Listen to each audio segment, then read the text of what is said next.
A Fórmula 1 tem usado motores turbo-híbridos desde 2014, quando as regras da categoria reintroduziram a tecnologia, junto do sistema híbrido. A primeira era do turbo foi relativamente curta e durou apenas alguns anos, gerando alguns monstros no caminho. Vamos lembrar um pouco como o equipamento surgiu na Fórmula 1 e como transformou os anos 80 na era de ouro da categoria. O turbo ou turboalimentação nada mais é do que uma forma de aumentar a potência do motor por meio de uma turbina. Motores a combustão funcionam queimando combustível e oxigênio em pequenas explosões, gerando gases, energia cinética, sonora e térmica como resultado. Se o motor for capaz de aumentar o consumo de combustível ou oxigênio, ele será capaz de produzir mais energia, desde que respeitada a proporção correta para a queima das substâncias. É aqui que entra o turbo. O equipamento aumenta a pressão do ar que entra no motor, fazendo com que mais ar entre nos cilindros que produzem as explosões que queimam o combustível. Com mais ar e, consequentemente, mais oxigênio, o motor é capaz de produzir mais potência. A turbina que aumenta a alimentação do motor é movida com os gases que saem do motor. Então, quanto mais o piloto pisa no acelerador, mais potência ele consegue produzir com o equipamento. É claro, o processo não é infinito. Existe um limiar de potência que um motor turbo consegue produzir, devido às capacidades nativas do equipamento. E mesmo produzindo uma quantidade absurda de potência, o motor tem um problema complicado de resolver. Devido ao fato do turbo ser alimentado pelos gases que saem do escapamento, o turbo não entrega sua potência logo de cara. O piloto precisa pisar no acelerador, acelerar normalmente, e é aí que a potência é entregue. Isso acontece porque a turbina possui dois lados.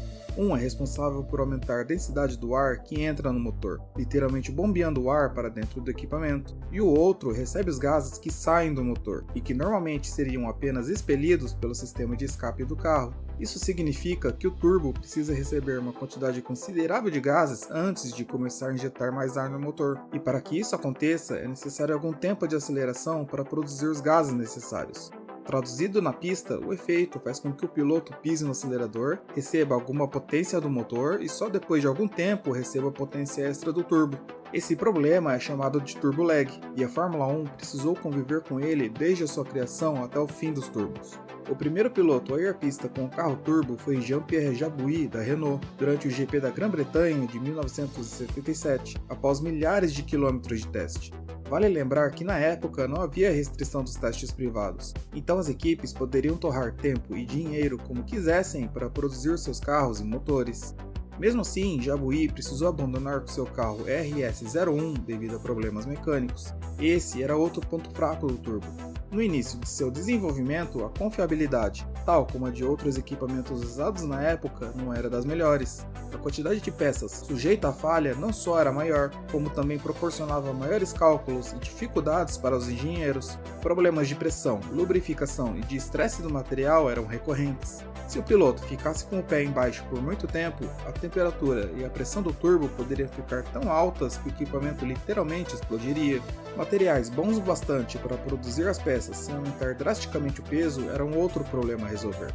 O estresse pelo qual as peças passavam eram tão grandes que as equipes utilizavam vários motores por final de semana, trocando os equipamentos como quem troca pneus de acordo com a sessão de treinos. Nos casos mais extremos, havia o chamado motor de qualificação. A equipe instalava um motor com peças mais leves e eficientes no carro apenas para algumas voltas rápidas. Em troca de eficiência, o fabricante deixava de lado a resistência, e por isso o motor não poderia ser usado por mais de 3 ou 4 voltas. Mais do que isso, o motor quebrava ou fundia devido à temperatura e ao estresse. Na metade dos anos 80, a Fórmula 1 produziu os carros mais potentes de sua história, principalmente por causa dos motores usados nos treinos. O Benetton B186 é considerado até hoje como sendo o carro mais potente produzido. Equipado com o motor BMW M12, o carro pesava 648 kg e tinha entre 1.350 e 1.400 cavalos nos treinos. Já em corrida, o motor entregava em torno de 850 a 900 cavalos. Mesmo sendo menos potente em corrida, o fato do carro ser leve fazia dele um verdadeiro monstro no asfalto. E não era só ele, todas as equipes seguiam a mesma estratégia para tentar tirar o máximo de seus turbos nos treinos e corrida. Para diminuir o problema no lag, as equipes instalavam 2 turbos no carro, isso já em 79. Jabouille, o primeiro piloto a correr de turbo na Fórmula 1, foi também o primeiro a vencer com o equipamento no GP da França. Nenhuma equipe quis ficar para trás, mas o custo era alto. No começo, a ideia era de que um motor turbo de 1.500 cilindradas equivalia a um naturalmente aspirado de 3.000 cilindradas. Quando surgiu na Fórmula 1, o turbo tinha como concorrente direto os motores Ford Cosworth, já mostrados aqui no canal. Os motores americanos dominaram completamente a Fórmula 1 nos anos 60 e 70 e tinham a vantagem de serem simples, baratos e fáceis de operar. Eles eram o inverso dos turbos, que eram complexos, caros e que viviam dando dor de cabeça aos engenheiros e mecânicos da Renault. Ken Tyrrell, chefe da equipe Tyrrell, havia apelidado os Renault de chaleiras amarelas, devido à fumaça que soltava toda vez que o turbo quebrava. Mas quando as vitórias começaram a vir, a coisa mudou, porque as outras equipes ignoraram os turbos e demoraram para começar a trabalhar com eles. A Ferrari, por exemplo, apresentou seu Ferrari V6 no GP da Itália de 1980, mas só foi correr com ele em março de 1981. A BMW estreou seu turbo em 82, e tanto a Honda quanto a Alfa Romeo apresentaram os seus na primavera de 83. Um mês depois, foi a vez da Porsche trazer ao mundo seu motor turbo, em parceria com a TAG. Mesmo sendo produzidos depois, todos os motores apresentavam os mesmos desafios e problemas dos Renault, especialmente se tratando de turbo lag. Mesmo com os equipamentos e desenvolvimento adicionais, o lag nunca foi superado, mas a potência era incrível.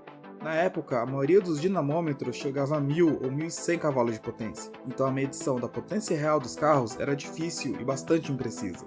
Certa vez, Nelson Piquet disse aos engenheiros da Brabham e BMW que ao sair da curva, ele mirava no meio do circuito, e quando pisava fundo no acelerador, ele tentava se manter centrado na pista o máximo que podia. Vale lembrar que nessa época, os carros utilizavam grandes asas traseiras, mesmo nos traçados de alta. Para os pilotos, correr de turbo era como tentar domar uma fera descontrolada. Dentre os fabricantes, a primeira a demonstrar domínio na tecnologia foi a Porsche. O motor TAG Porsche Turbo levou a McLaren aos títulos de 84, 85 e 86, e eles nem eram os mais potentes, já que o trono era ocupado pelos BMW, motores que eram verdadeiros canhões de potência. Em 1986, todas as equipes estavam equipadas com motores turbo, e foi justamente quando a Fórmula 1 resolveu começar a limitar o desenvolvimento e uso do equipamento. Naquele ano, as equipes tiveram os tanques limitados a 195 litros de combustível, e no ano seguinte uma válvula pop-off de 4 bar foi introduzida para limitar a pressão do turbo. Na mesma época, a FIA anunciou que os motores passariam a ser de 3,5 litros aspirados a partir da temporada de 1989. Em 1988, o último ano dos turbos, a válvula pop-off foi reduzida para 2,5 bar e o limite de combustível caiu ainda mais, dessa vez para 150 litros. Nesse período, os motores aspirados foram reaparecendo no grid, o que permitiu uma transição mais suave para as novas regras.